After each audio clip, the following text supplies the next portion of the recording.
What's happening, guys?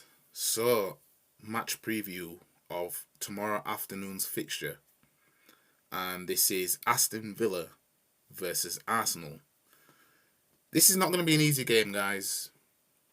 I mean, probably at least half of us haven't recovered from what happened the other night, but we've got points to pick up on the board now if we're going to try and win this league title. That we seem to have been favourites for at some point, weirdly enough. So let's get into it. So we have Aston Villa. 2 games on the bounce they've already lost, which means this game, if they were to lose this game tomorrow, that'll be their 3rd loss. We're in bad form ourselves. This is not the time, or this is not the right time to be playing Aston Villa at Villa Park. Now, Villa Park is not an easy place to go. You know what I mean? And we're coming up against our former manager, Unai Emery, right? He's going to be out to prove a point. We haven't beaten Unai Emery yet. Last time we faced him, semi-final of the Europa League. Knocked us out. We couldn't even score past him. This isn't going to be easy, right? We're already second in the table with joint top with Man City, right? Goal difference. Man City are top on goal difference. We win this game tomorrow, we pull back 3 points clear with a game in hand, right? And then obviously City are playing, can't remember when they're playing, if they're playing tomorrow or if they're playing on Sunday, because I can't remember who they've got next. But one thing that's interesting about City's fixtures is they've actually got they've played Arsenal already away.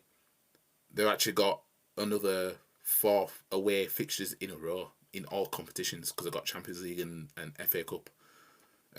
So looking at that, providing Arsenal just go back to the form that we were in at the start of the season, you know what I mean, we'll be staying 3 points clear of them because our game in hand is Everton on the 1st of March.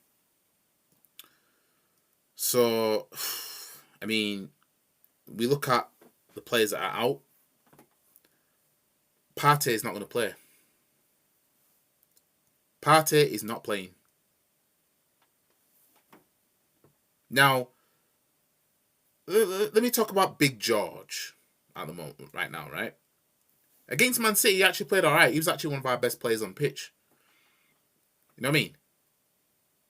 So, but still, I'm not saying that, oh yeah, I rate Jorginho now. Still didn't want him anywhere near the club. He wasn't the signing that we were looking for, really. But he's going to be playing in the place of Partey. We yet to win a game this season without Partey. Just want to put that out there. Obviously, the usual suspects are out. El Nene, Gabriel Jesus still out. Smith Rowe is questionable. Right? So the head-to-head, let's look at the head-to-head. Right? So Aston Villa's last game was Man City, which coincidentally they lost 3-1 as well. But they were at Manchester City's ground. The game before that lost 4-2 against Leicester at home to Leicester. Last time they won was January the 21st against Southampton. And then before that, Leeds. And they got kicked out of the cup before that. And blah, blah, blah, blah. As I'm scrolling down right now, I'm looking at it, right? Our last game, which was Wednesday night, we lost 3-1 at home to Man City. That's our first home defeat of the season. And it was Erling Haaland's first away goal of the season, believe it or not. Yeah. Drew at home to Brentford. Lost at Everton. Lost at Man City in a cup. Our last win was 22nd of January, which was against Man United. I haven't won a game since. We haven't won in February yet. Ridiculous. It's ironic, right? Partey comes off versus Everton, we lose. He came off versus Man City in the cup, we lose. He plays the full 90 minutes against Brentford, but he wasn't on the greatest of form, we draw. We would have lost that game if Partey wasn't there. I'm telling you right now. He doesn't play against Man City and we lose. I mean, and man are telling me that Arsenal are going to win the league. Come on now. It's not going to happen. It's never going to happen. Now, let's look at their head-to-head between Arsenal and Aston Villa. Last time we played them at the Emirates early on in the season, we won 2-1. Last season, we beat them there 1-0. Who scored in that game, actually? Let me check who scored. Saka scored in that game. We did the double over them last season, actually. We beat them 3-1 at Emirates. But the season before that, we lost at Aston Villa 1-0. They did double over us the season before that, 2020-2021. They beat us 3-0 at Emirates and then 1-0 at their ground. And then before that, the beat is... So as you can see here, before 2020, Arsenal have been dominating Aston Villa.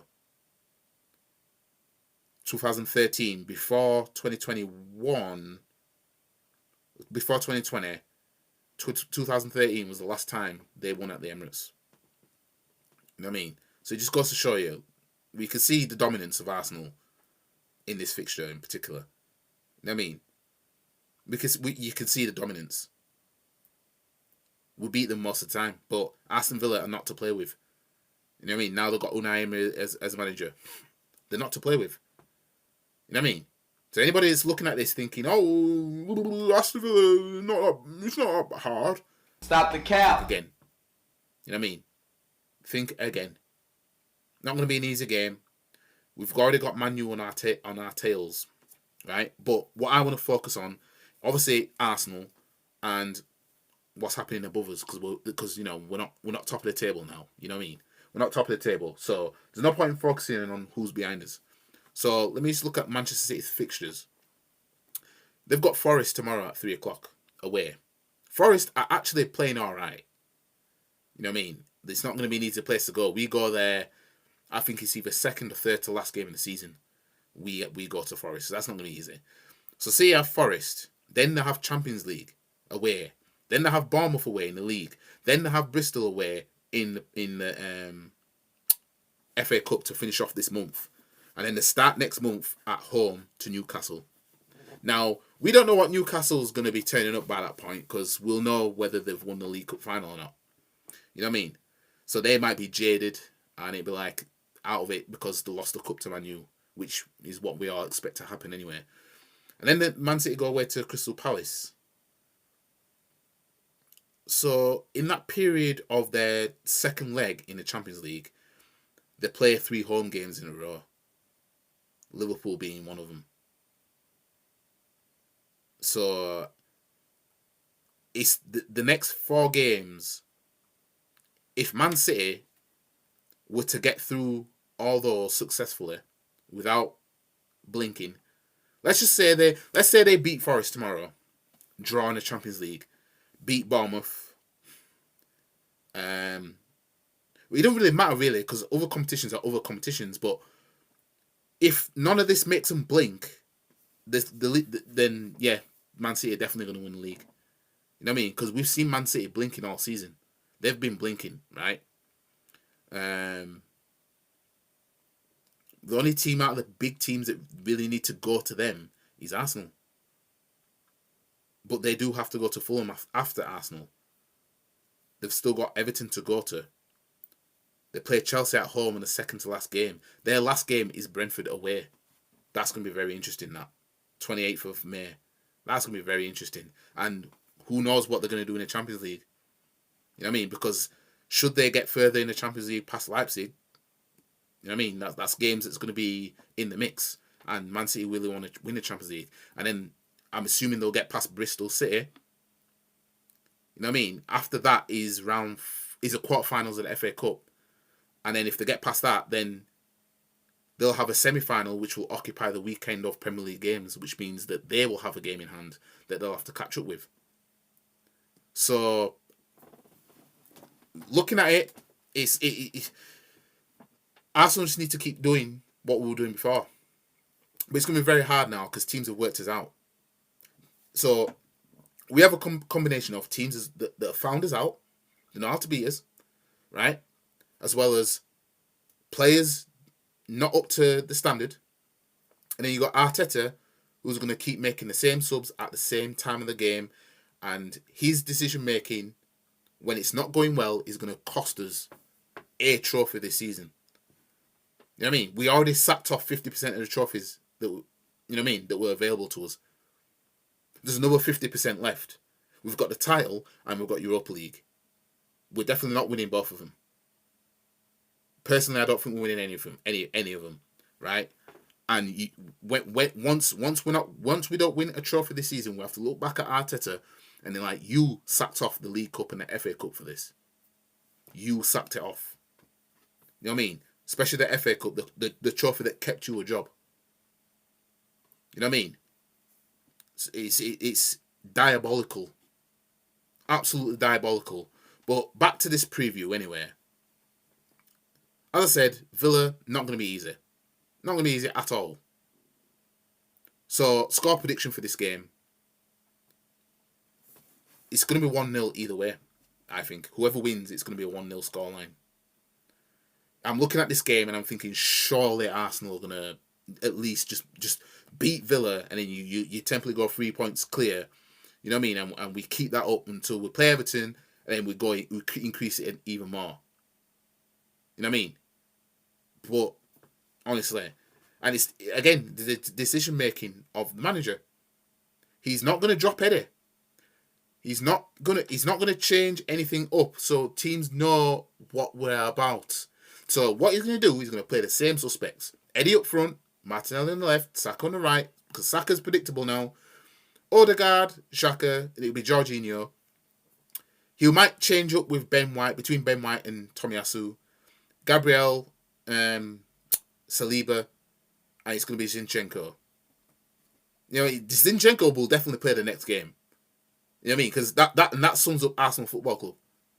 You know what I mean? Zinchenko, he'd be better off being a midfielder. He'd be better off. Put him alongside Jorginho if you're going to play him. The way I see it. You know what I mean? But Tini's not going to get games, so it's curtains for Tini, unfortunately. You know what I mean? He's I'd say he's our best left back, and he's just not in Arteta's plans. This is what managers do at Arsenal. They'll freeze out players that are more than good enough to be in the starting 11 that can help us get where we need to be, and they won't play him for whatever stupid ass reason. But they'll play a shit player. Zinchenko is shit as a left back. The guy is not a left back. He got found out in these games against Man City. He got found out more than anything. Warning signs have been there. I think around about the start of the season, I think I put on Instagram, he's going to be another Koscielny. He'll appear good, but then he'll have mistakes in him. And he proved me right. Odegaard is Ozil 2.0. I mean, he's literally everything we complain about Ozil, Odegaard's going to take that place. You know what I mean? But, yeah, whatever, innit? Anyways, like the video, share the video, comment, subscribe to the channel, follow all the socials. I'm probably gonna go live, maybe. Actually, I don't know. I was gonna go live and just talk about, from the other night, but I don't know. I don't think I will actually. I think I've got everything off my chest in this match preview. But yeah, like the video, share the video, comment, subscribe to the channel, and I'll see you guys in the next video. Peace.